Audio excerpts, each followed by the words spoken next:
जी 22 करोड़ का बिल आया, कैसा लगा? 22 करोड़ का बिल आ House क्या? tax। अरे भाई, मेरी तो हंसी रुक रही, मेरी हंसी रुक रही कि 22 करोड़ रुपए आखिर इस छोटे से मकान के कैसे आ गए। सहारनपुर में नगर निगम में ये गांव आए हुए मुश्किल से मुश्किल 5 साल हुए और इस मकान को बने हुए 2025 में, जब मकान बना 2025 में इस मकान में आया, और इस 2025 में आने के बाद आज क्या चल रहा है, 26। 22 करोड़ रुपए का टैक्स मैं आप लोगों के माध्यम से कहना चाहूंगा नगर निगम से कि आप मुझे 22 करोड़ रुपए दे दो, इस मकान में आप नगर निगम का कार्यालय खोल लो। 2 करोड़ 16 लाख रुपए का पानी भी पिया है आपने। 2 करोड़ रुपए 16 लाख का जो पानी पिया है मेरा यहाँ, तो कमाल की बात यह है कि जल कल की कोई लेने नहीं है ये।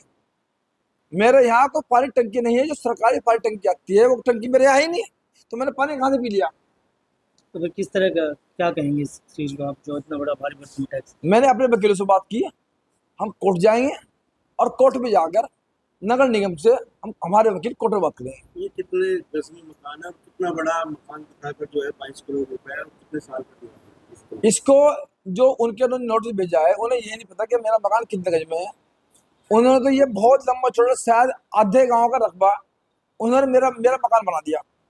हमें ये नहीं पता कि आखिर ये यहाँ पे सर्वे करने वाली कंपनी कौन थी, ये अधिकारी कौन थे, जो भी लोग इसमें थे। मैं आप लोगों को बात कहना चाहूंगा कि उन लोगों के खिलाफ सख्त से सख्त कार्रवाई हो, उन लोगों के खिलाफ मुकदमा हो, क्योंकि मेरा पूरा घर परेशान है, मैं खुद परेशान, आप मुझे देख रहे हो, मैं रात से खाना नहीं खाया, मेरा पूरा परिवार परेशान है, और मैं मानहानि का मुकदमा भी करूंगा। किसके नाम है ये मकान? कैसा बिल किसके नाम आया है?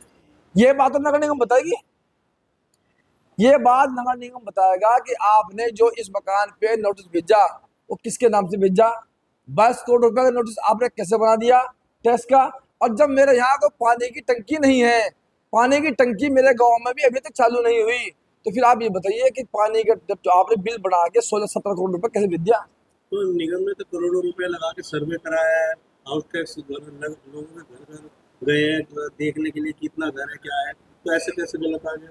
आप ये बताइए, ए दिन जो हंगामा पूरे शहर में हो रहा, वो हंगामा से थोड़ी हो रहा, वो हंगामा इसीलिए तो हो रहा कि अंधी पीसली कुत्ते खा रहे हैं, जाति मिसाल है, अंधी पीसली कुत्ते खा रहे हैं। इन्हें ये नहीं पता कि सर्वे करने वाली कंपनी कब तो यहाँ गांव में आई और कब को हो गई। आप मेरे घर के बाहर निकलिए, कूड़े का ढेर लगा हुआ, सफाई इन पे हो नहीं पा रही, पानी ये दे नहीं पा रहे, सड़क ये बना नहीं पा रहे, नाली ये बना नहीं पा रहे, इतने लंबे लंबे बिल थमा रहे हैं। और मेरे घर के बाहर जाकर भी चेक करना एक बार कि क्या मेरे यहाँ कोई वाटर की लाइन आ रही, बाहर से नहीं आ रही। जब मेरे यहाँ कोई वाटर की लाइन, कोई टंकी है मेरे यहाँ है ही नहीं, कोई वाटर की लाइन आ ही नहीं रही, कोई टंकी है मेरे यहाँ है ही नहीं, तो फिर टेस्ट कहेगा। तो क्या लगता है आपको, क्यों क्यों क्या टारगेट वीडियो को लेकर तो नहीं किया ऐसा? नहीं नहीं, ये नहीं है मामला, ये है इन्हें कुछ पता ही नहीं है। अभी आप ये बताइए, ढमोला नदी का साफ करने का पैसा आया था कि ढमोला नदी साफ हो गई ढमोला नदी साफ, कहाँ गया पैसा वो? ढमोला नदी का जो तगड़ा बजट आया था ढमोला नदी पास करने का, वो साफ होते देखिए आपने?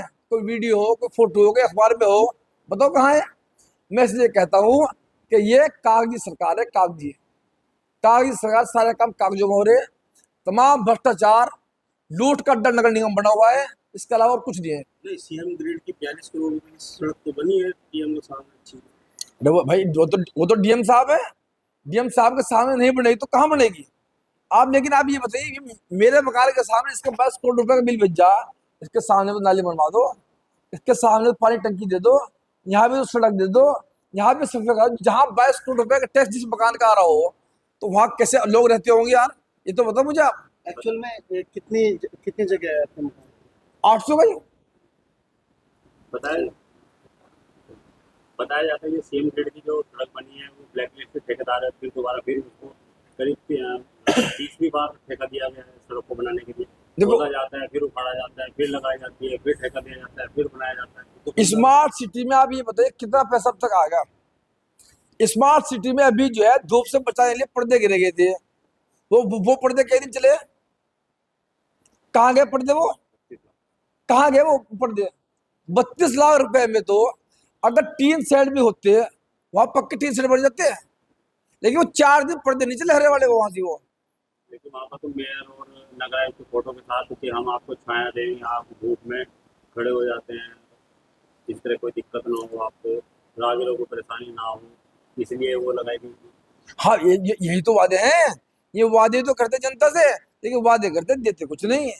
जुमले देते हैं, 15-15 लाख देंगे, दे दिए। जो छात्र पेपर लीक में जो जिन्होंने आत्महत्या की, उन्हें 1 करोड़ रुपए देंगे, दे दिए। हम आपके मुकदमे वापस लेंगे, क्या मुकदमा वापस ले लिए? बताओ मुझे, आप ये तो बताओ। वादा तो टूट जाता। तो वादे नहीं होते ना। स्मार्ट सिटी के तहत जितने भी यहाँ पर जिले में काम हुए, क्या आपको लगता है आप संतुष्ट हैं उन कामों से? भाई मेरा गांव नगर निगम पड़ता है। कितने दिन हो गए स्मार्ट सिटी को? मैं आपका, मेरा गांव नगर निगम पड़ता है। मैं आपसे आग्रह करूंगा, एक चक्कर मेरे गांव का बांट लो और स्मार्ट सिटी दिख जाएगी आपको। चलिए, तो गांव की बात हो गई, तो शहर की अरे बात भाई हो गई। क्यों? जब गांव की बात है, जब 22 करोड़ का टैक्स आ रहा है गाँव में। अच्छा, एक चीज और है, नगर निगम का सबसे बड़ा गांव है शेखपुरा कदीम, वो आज तक नगर निगम में क्यों नहीं आया? आज भी प्रधान क्यों है? भाई नगर निगम गाँव नहीं है, वहां तो प्रधान बनता है गर्म। नगर निगम में उसको भारतीय जनता पार्टी के लोग शामिल नहीं करना चाहते। उन्हें ये पता है कि अगर ये शामिल हो गया तो फिर कभी यहाँ भारतीय जनता पार्टी का मेल नहीं बनेगा। जमा मस्जिद जो जिले की सबसे बड़ी जमा मस्जिद है, जो मोरगंज बाजार है, शहीदगंज है, वो जमा मस्जिद के रकबे में आता है। आधा रकबा नगर निगम से बाहर और आधा रकबा नगर निगम के अंदर। ये कमाल की बात है। अगर आप ये खबर फेसबुक पर देख रहे हैं तो वीडियो को लाइक करके पेज को फॉलो करें। इसके अलावा अगर आप इस खबर से यूट्यूब के जरिए जुड़े हैं तो चैनल को सब्सक्राइब करके बेल आइकन दबाना बिल्कुल ना भूलें। नमस्कार।